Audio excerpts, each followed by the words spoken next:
Channel 7 at 5:30.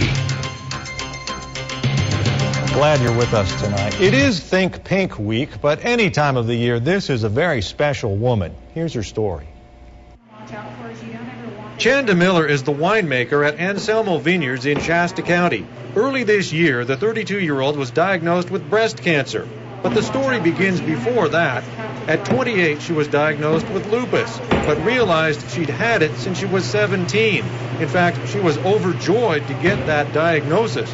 You see, earlier a doctor told her she had Lou Gehrig's disease and to get her affairs in order. When I was actually diagnosed down at Stanford with lupus, I actually had a huge smile on my face. And my doctor said, I think you're the first patient in my entire career that's ever been happy to be diagnosed with lupus. After the breast cancer was found, she had a double mastectomy and the first of 15 chemotherapy sessions on June 1st. She just had her last infusion on September 26th. The most troubling side effect? It is mentally challenging, especially as a female, to lose your breasts and then lose your hair.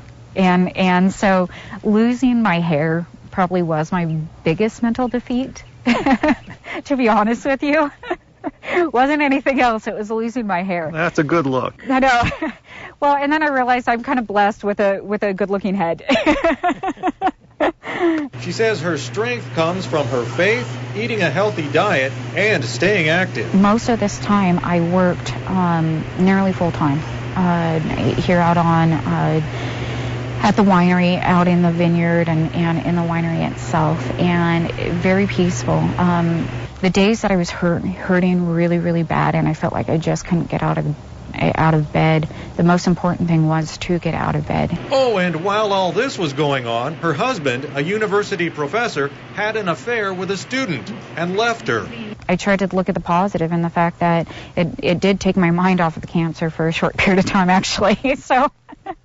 After being misdiagnosed with Lou Gehrig's disease, having lupus, getting cancer, a staph infection in her breast surgery, not to mention a divorce, the 32-year-old winemaker says she's happy with her profession, her education, and her accomplishments. She says, "Death, where is thy sting?" I'm very happy with where I'm at. And so if anything were to happen, I'd be more sad for the people that I leave behind, than feeling like I haven't accomplished enough or spent enough time here.